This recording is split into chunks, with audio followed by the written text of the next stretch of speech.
Africa Content TV.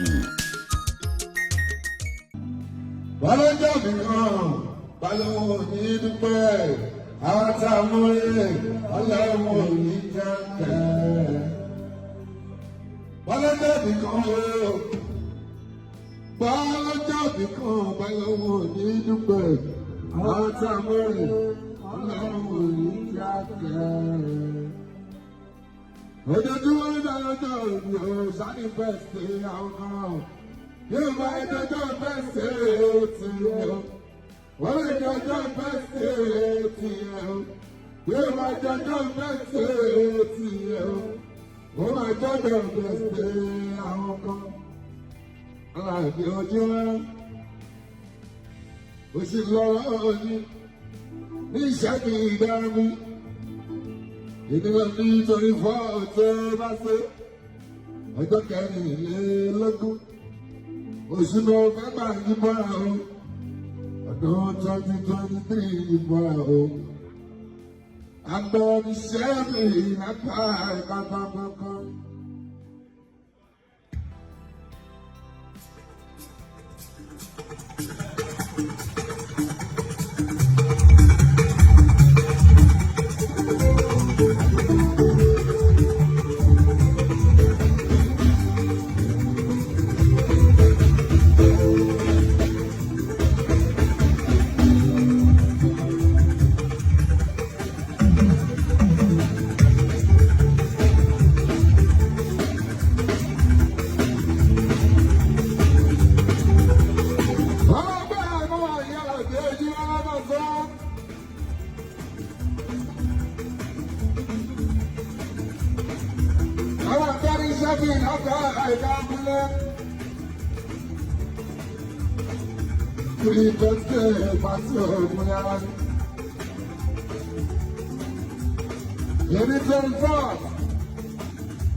November 2023 ọjọ́ kẹrìnlélógún oṣù kọkànlá alábí ọ̀rẹ́dà ìṣẹ́bí lára àtàkùn kọ́rọ̀ ọdún nígbà àwọn bá lọ́fẹ̀ẹ́ ní ọ̀fẹ́ abẹ́.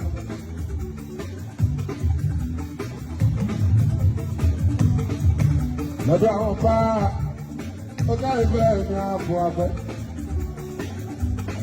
Ìyàwó ilé wà ní kú láwọn òṣèlú tó pẹ́ lẹ́kú. Ìbẹ̀rẹ̀ láàárín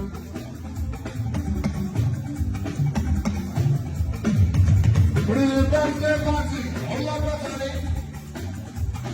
Àwọn tí wọ́n ní ìṣègùn ìdájí ló wà. Wọ́n láwọn tó ṣe ní bẹ́ẹ̀ dára ní ọba ọba. Wọ́n ṣe ní ká lọ bá bí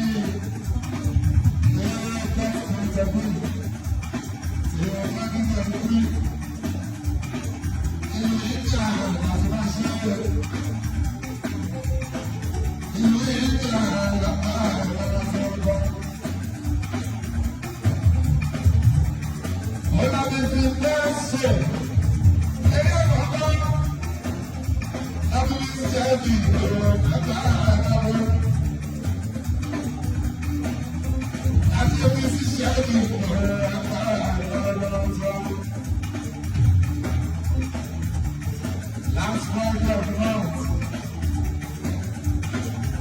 Last Friday of the life. I'm going to say,